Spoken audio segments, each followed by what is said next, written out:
Հրաչյա Վաչեկի Հակոբյան ծնվել է 1980 թվականին Երևանում։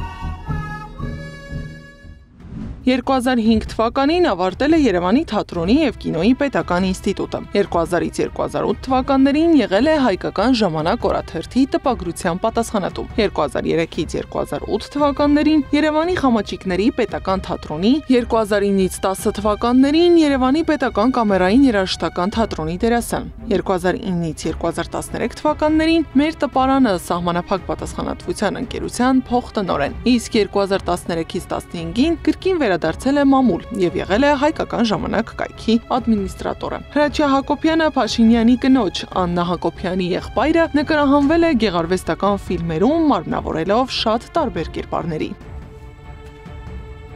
Красавица, хочешь, да?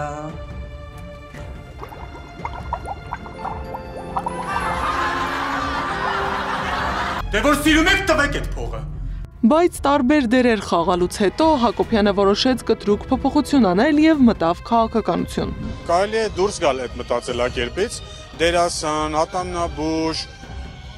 իսկ խորհրդանում ինչ, ովքեր պետք է հայտնվեն, բացառապես քաղաքականությամբ զբաղվող մարդիկ։ Ու այս պարզ մեխանիզմով Հրաչյա Հակոբյանը հայտնվեց խորհրդարանում ՓՍԱ-ի Փաշինյանի ղեկավարած երկկուսակցությունների դաշինքի ցուցակով, իսկ արդեն հետհեղափոխական Հայաստանում 2018-ի մայիսի 16-ին Արարատ Միրզոյանի պատգամավորական լիազորությունները դադարեցնելուց հետո Հրաչյա Հակոբյանը մանդատ է ստացել Հայաստանի 6-րդ գումարման ազգային ժողովում, իսկ նույն տարում դեկտեմբերի 9-ին խորհրդարանի ընտրությամբ դարձել է պատգամավոր Իմ քայլը դաշինքի համապետական ցուցակով։ Պարզվում է կրթվելու արշավն ընտանիքում առաջինն սկսել է հենց Հրաչյա Հակոբյանը, դեռևս նոր էր պատգամավոր դարձել, երբ մեկնեց ճամփորդության, կրթության նպատակով, որն էլ դարձավ քննարկման առարկա։ Մեր վոյաժները այո բյուջեի հաշվին են, բայց ոչ Հայաստանի բյուջեի հաշվին, եւ դա վոյաժ չէ, այլ շատ կոնկրետ փորձի փոխանակում ուսումնական ծրագիր 3 շաբաթյա այց է եւ 0 կոպեկ Հայաստանի Հանրապետության բյուջեից 0 կոպեկ։ Իսկ հետո ստիպված եղավ արդարացնել ոչ միայն իր գործուղումները, այլև քրոջ Աննա Հակոբյանինը։ Աննա Հակոբյանը իմ քույրն է։ Եվ ես վստահ եմ, որ Աննա Հակոբյանը բյուջեի հաշվին չէր գնա որևէ անձնական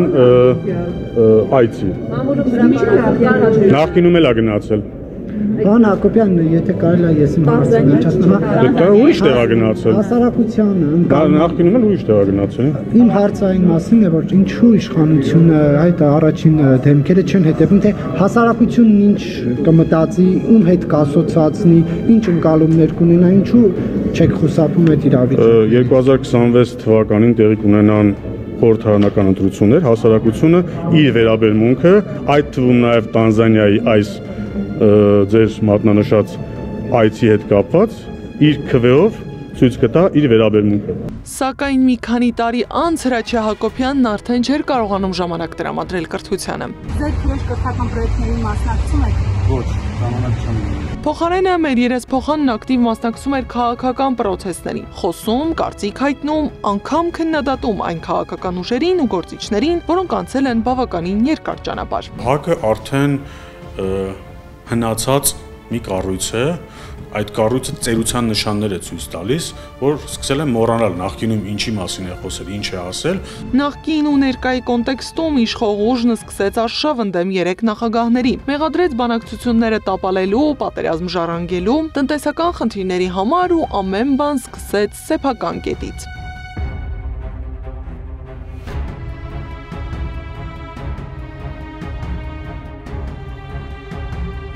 Սեփական կետ, որը խաղաղության փոխարեն բերեց պատերազմ ու հայրենիքի կորուստ, սեփական կետ, որը խոստացված հաղթանակի փոխարեն բերեց պարտություն, բայց այդուամենայնիվ Հակոբյանը համոզված է, պետք է հավատալ Փաշինյանին, որովհետև Հանրությունը պետք է վստահ լինի, որովհետև մինչ օրս վարչապետը երբեք չի խաբել հանրությանը։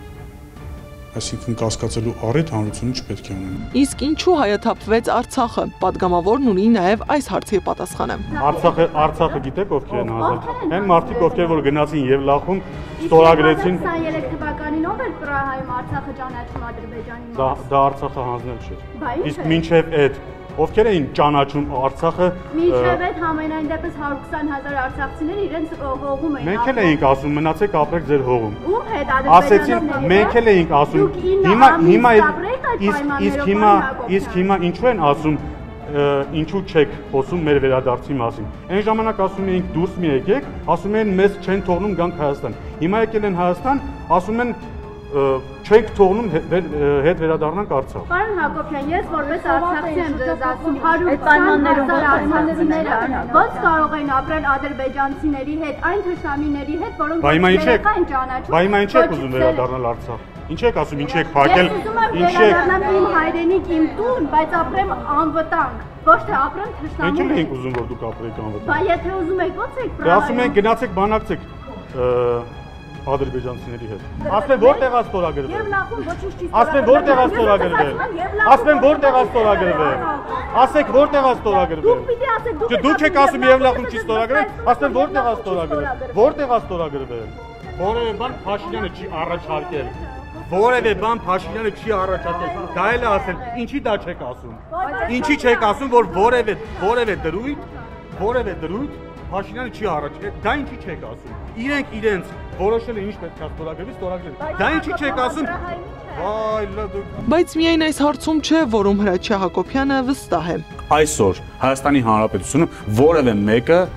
քաղաքական հետապնդման չի ենթարկում, որևէ մեկը քաղաքական պատվերով չի հայտնվում ճաղերի ետևում։ Դա կարող եմ վստահեցնել։ Մինչդեռ 2018-ից հետո Հայաստանում երկրաչափական պրոգրեսիայով աճում են քաղբանտարկյալների թիվը, իսկ վերջին ամիսներին այդ ալիքը հասավ եկեղեցի ու փաստաբանական համայնքին։